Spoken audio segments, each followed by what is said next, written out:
Jonas capítulo 1 vai trazer essa realidade para a gente.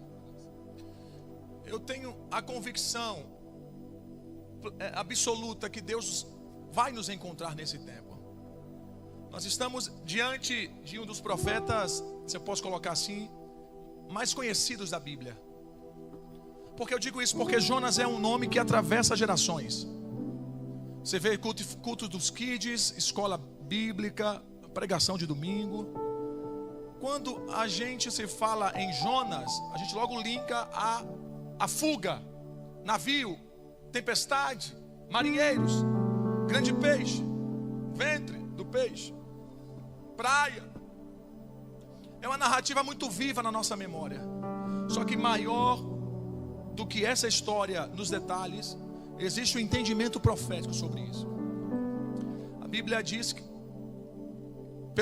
pela história de Jonas, que ele foi conhecido não só pela mensagem que ele pregava, mas por todos os conflitos que cercaram a entrega dessa mensagem profética. Por que eu digo isso? Porque existem pessoas que receberam direção de Deus, tem palavra de Deus, tem chamada de Deus, mas no caminho entre a ordem recebida e o propósito cumprido, surge uma guerra, surge uma situação. E o livro de Jonas nos revela justamente isso. Essa profecia do profeta Jonas nos coloca em um lugar de conflito muito forte, trazendo aqui para a gente. É o que? É trazendo algo sobre a soberania de Deus e a responsabilidade humana. O texto vai nos mostrar de um Deus que governa todas as coisas, com a mão estendida. Deus governa o vento, Deus governa o mar, Deus governa o peixe, Deus governa a história. Abra Jonas 1 aqui, por favor. Isso nos coloca em um lugar que nada sai da jurisdição divina. O que é isso? Nada pegou Deus de surpresa. E ao mesmo tempo Deus nos mostra um homem que reage, que decide, que foge, que paga passagem, que entra no navio e que tenta construir para si uma rota alternativa. Jonas recebe uma ordem clara, só que ele vai tomar, Thaís, outra decisão. É por isso que o livro, Xande, de Jonas é algo tão profundo, Fernando, porque Jonas vai tratar de um homem que está entrando em colisão, Marcelo, com a vontade de Deus. Ele ouve com clareza, mas ainda assim ele resolve colocar peso no próprio chamado. Ô Camila, e quando o homem entra em guerra com a direção de Deus, ele descobre rapidamente que pode até mudar de rota, Clébio, mas não consegue sair do alcance de Deus. Ou seja, Jonas tinha a liberdade para fugir. O que Jonas não tinha era o poder de escapar da jurisdição divina. Veja como o livro começa. Veio a palavra do Senhor a Jonas. Tudo começa aqui. Antes do vento, antes do mar, Marquinhos, antes do grande peixe, antes da oração, veio a palavra. Por que eu digo isso? Porque sempre que Deus, olhe para mim por favor, sempre que Deus vai tratar o teu destino, Ele começa falando. Então a chave, John, dessa mensagem está posta diante de nós.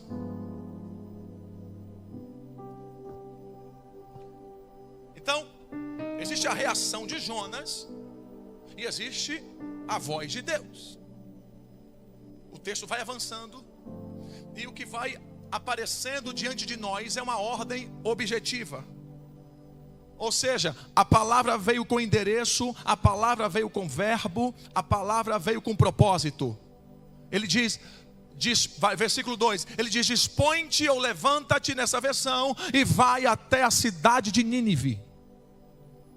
Olhe para mim por favor, Guiomar, porque há uma urgência nessa convocação. Há um destino, Ludmila, traçado por Deus.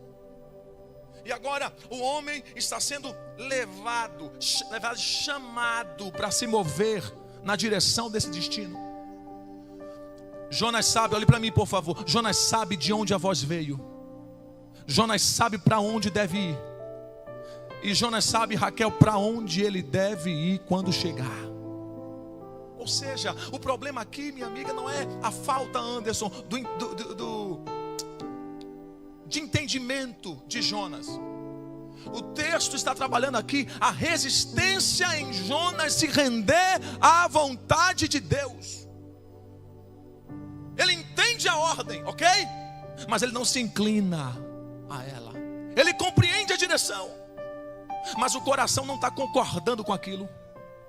Olha aqui para mim, irmãos. Há momento que a gente ouve claramente o que é que Deus quer da gente. Só que o nosso desafio é se render àquilo que nós estamos ouvindo. Deus manda Jonas levantar-se para ir para a grande Nínive. Jonas se levanta. Mas se levanta para quê? Tiaguinho se levanta para... Cadê o carioca? Fugir. Ou seja, existe, Jorge, um movimento de se levantar. Janaína, mas o movimento está desalinhado. Existe o deslocamento de Jonas, mas o que está faltando, Jonas, é a tua obediência. O texto diz que Jonas agora se dispôs para fugir da presença do Senhor. E ele vai para onde? Ele vai para Tarsis. E aí que surge uma narrativa que vai construir uma das imagens mais fortes dessa mensagem.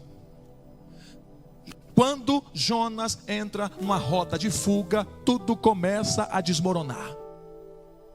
Ele desce a Jope, ele encontra um navio, ele paga a passagem, ele entra no navio, depois ele desce ao porão, e mais à frente ele desce mais fundo. É como se o texto estivesse dizendo com clareza: toda fuga da vontade de Deus carrega um movimento de rebaixamento.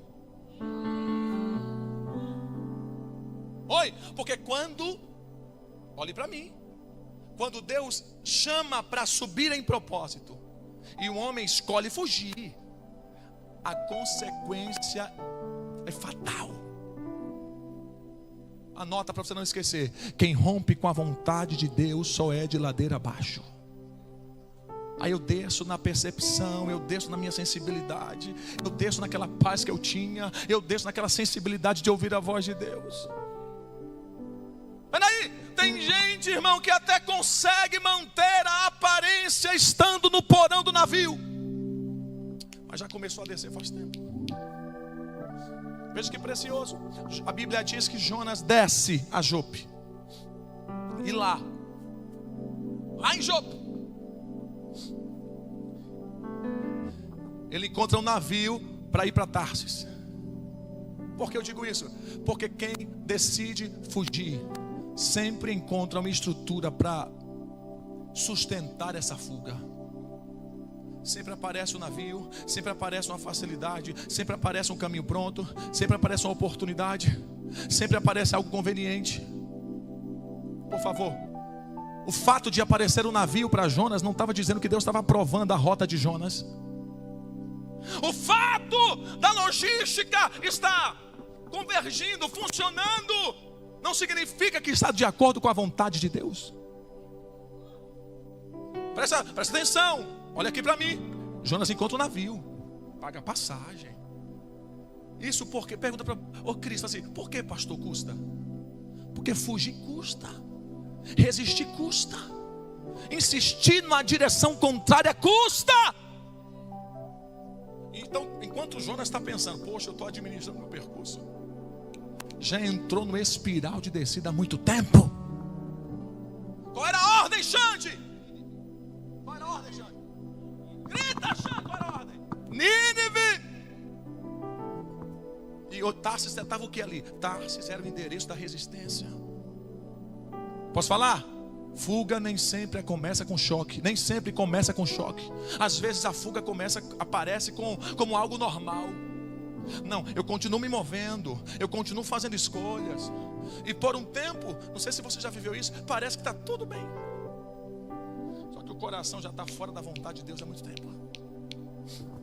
Então, depois que Jonas entra no navio, o texto muda. Muda como? Mas não muda de governo, muda de tempestade. Porque Jonas mudou de rota, mas Deus continua no comando da história de Jonas. Aí a Bíblia diz: faz um som de um forte vento aí. Faz um som de forte vento aí. Isso aí dá uma ventania bem fraquinha. Glória a Deus.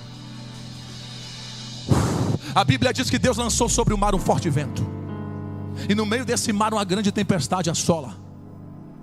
A Bíblia diz: olha, o navio está próximo a ser despedaçado.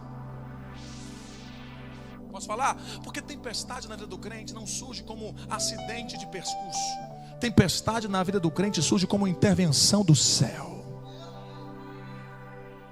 Então a tempestade veio porque Deus disse: eu vou tratar essa fuga de outra maneira. E olha para mim, por favor, igreja. Olha o que essa tempestade faz. Ela não vai atingir só Jonas.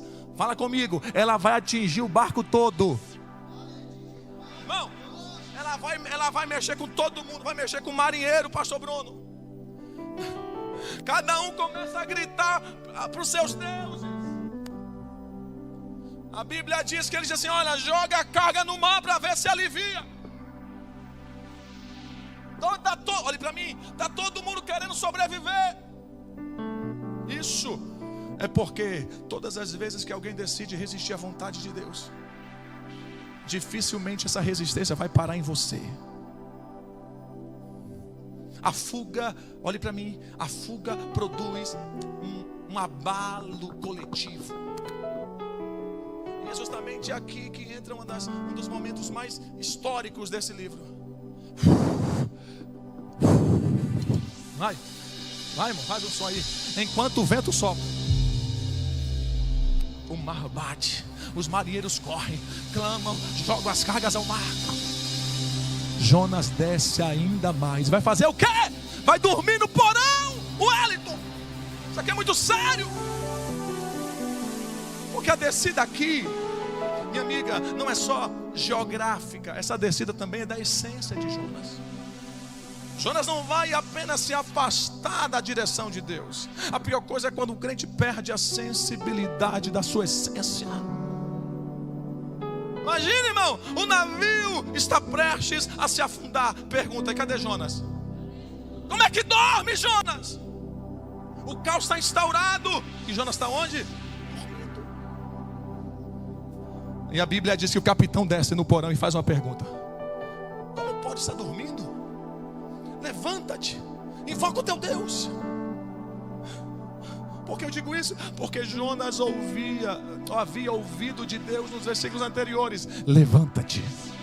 E agora, no meio da crise, o capitão pagão, o incrédulo, precisa descer ao porão e dizer as mesmas palavras que um dia Jonas ouviu, só que de Deus: levanta-te. Ou seja, a voz que ele não honrou no começo vai confrontá-lo no meio da tempestade. E os marinheiros, minha pastora Azul, tentam entender o que está acontecendo. E eles vão lançar sorte, pastor Luísa. O que é que está acontecendo? Pelo amor de Deus, não é normal estar aqui. O que é que alguém fez alguma coisa? Só que a sorte cai sobre quem? A sorte cai sobre quem? Fala, irmão. Jonas. E agora começa a perguntar para vem cá, profeta, né? Declara-nos para agora, porque sobreviveu esse mal. Que ocupação é tua? De onde vens?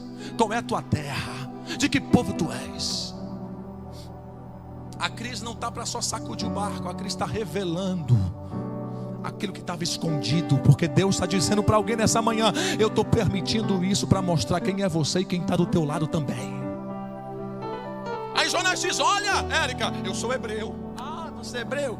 E eu temo ao Senhor, o Deus do céu, que fez o mar e a terra. Olha o peso dessa resposta de alguém que está fugindo de Deus. Conhece quem é Deus, sabe que está diante do Criador do mar. E justamente no mar, isso torna a fuga ainda mais séria, irmão.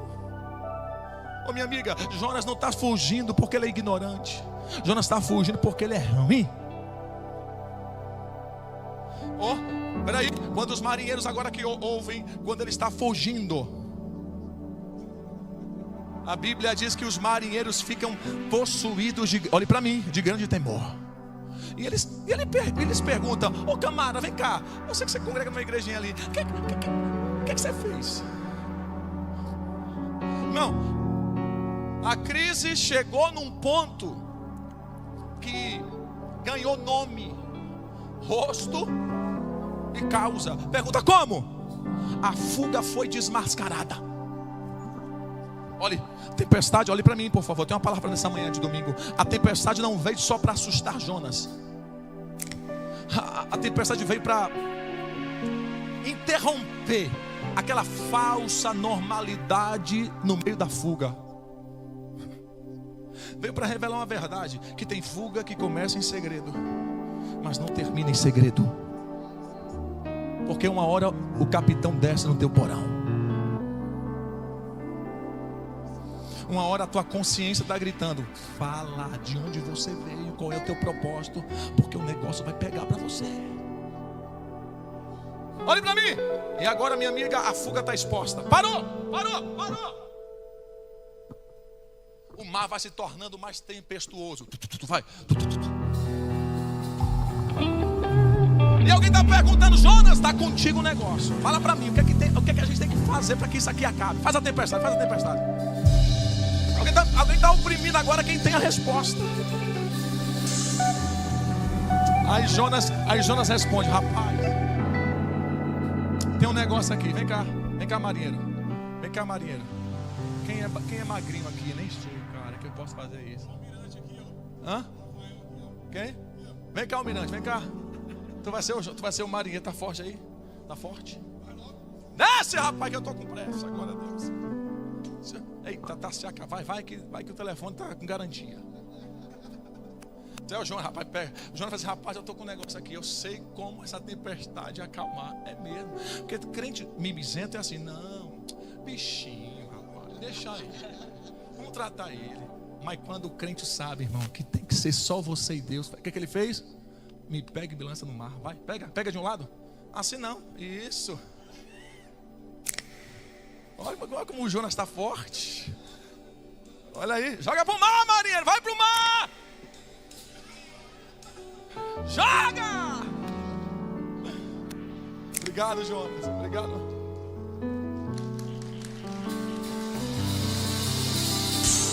Jonas reconhece: eu sou a causa. Jonas sabe: essa tormenta aqui não é a causa, é por causa de mim.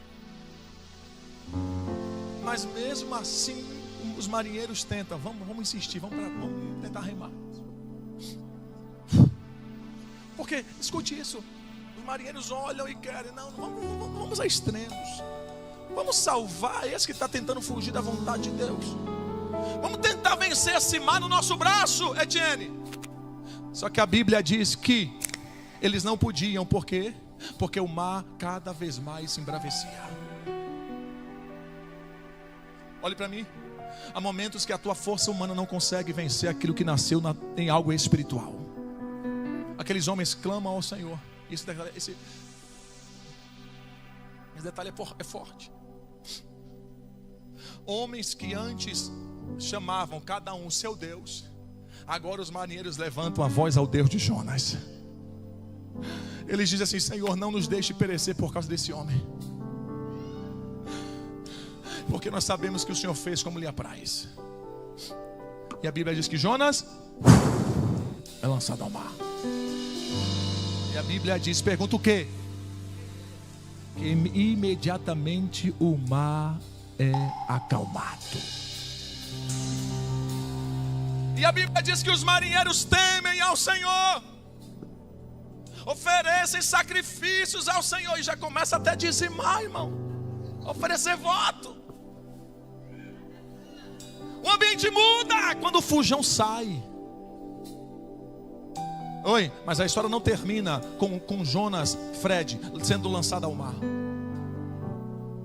A Bíblia diz que tem um grande peixe preparado para Jonas.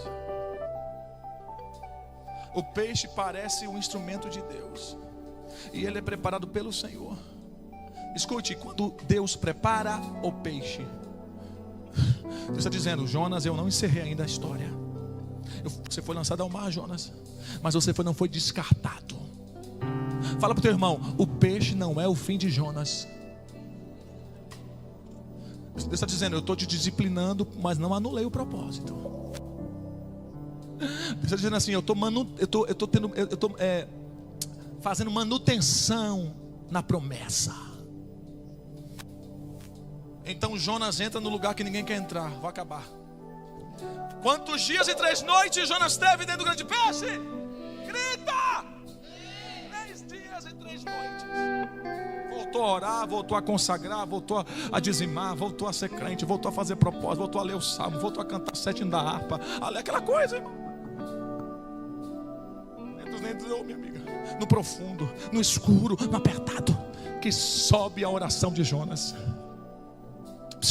Porque até aqui nós vimos vento, mar, fuga, crise, exposição, medo. Agora nós vemos um homem começando a ser tratado por dentro.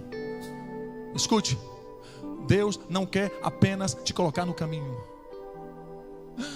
Deus quer mexer naquilo que Ele plantou em você, no teu coração. Ela na pressão. E o capítulo 2 ele ora.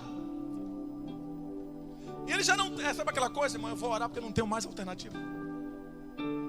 Jonas não tem mais fuga na cabeça de Jonas, irmão. Jonas não está mais cercado de opções. Não, só tem uma opção. Ele ora: Senhor Deus, das entranhas desse peixe. E a forma como ele começa, já começa a mostrar que Jonas estava mudando, irmão. Na minha angústia clamei ao Senhor e Ele me respondeu do ventre do seu sepulcro e gritei. Eu viste a minha voz. É aquela coisa, ô minha amiga aqui, eu cheguei num nível tão profundo, irmão. Eu cheguei num aperto tão terrível, que eu cheguei parecendo que eu estava numa sepultura. Parecia meu fim. E mesmo ali, Deus ouviu. E mesmo ali, o Senhor bradou na minha realidade. Oh, glória. Posso começar a pregar? Deus ouve a oração feita no fundo. Deus ouve a oração feita na angústia. Deus ouve a oração feita quando a tua fé entra em colapso. Aleluia. Escute, não precisa ter um altar bonito nem microfone na mão. Você só basta voltar a orar. Seja dentro do ventre do grande peixe. Tudo muda.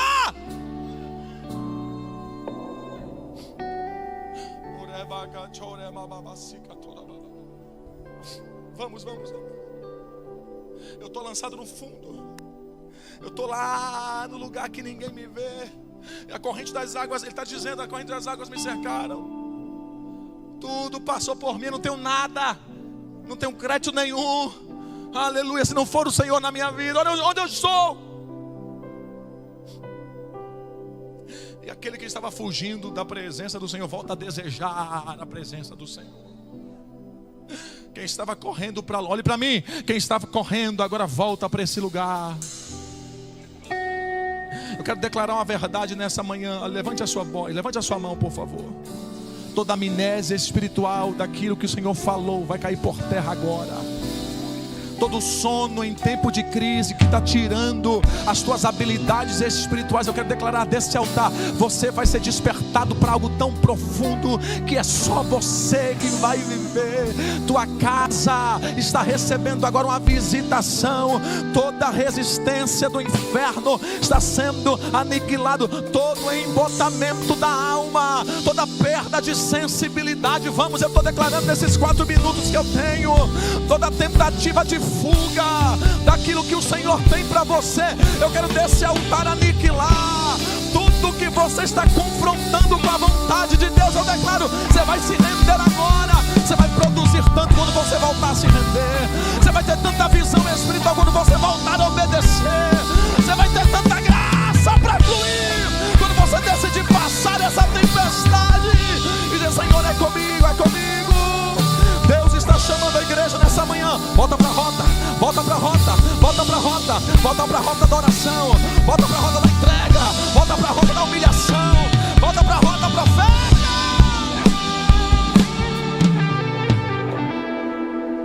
Ah, pastor, mas eu estou vivendo dias de descida. Minha alma está apertada. Estou em crise, não estou entendendo nada. Está tudo escuro.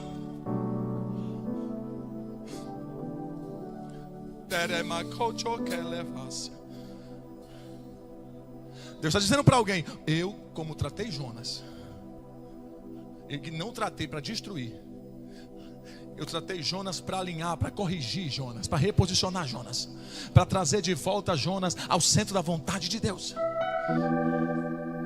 Eu quero declarar mais uma verdade nesses 2 minutos: a fuga não vai ser a tua escolha. A crise não vai ser tua sepultura. Fique de pé, fique de pé, fique de pé. Aleluia, aleluia. Receba essa palavra no seu espírito. Ao Senhor pertence a salvação. Declare: ao Senhor. Declare: ao Senhor pertence a salvação.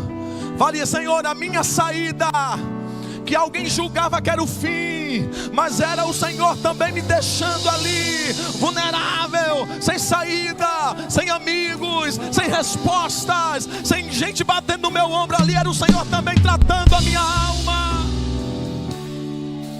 Se a tua saída, se a tua fuga, deixa eu falar um negócio aqui. Se a tua fuga pertence ao Senhor, o teu recomeço também pertence ao Senhor. Vou falar de novo, que eu sinto a graça de Deus. Deus está pegando o Juninho na mão de alguém, e assim: rapaz, eu permiti tudo. Ou você acha que Deus vai dar glória para o diabo, irmão? O diabo pediu permissão para tocar em Jó.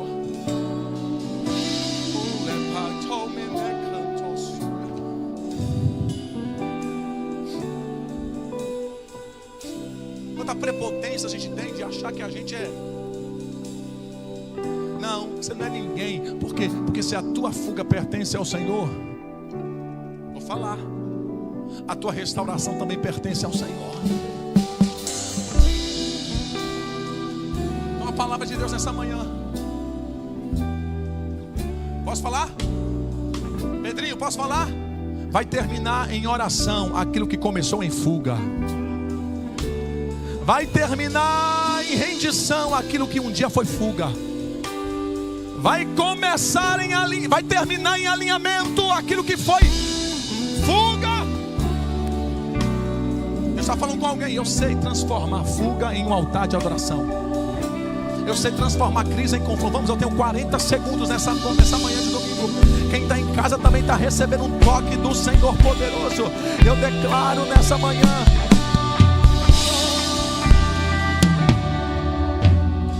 todo sono, essa é a palavra, todo sono em tempo de crise, olhe para mim, todo sono em tempo de crise está perdendo a força agora.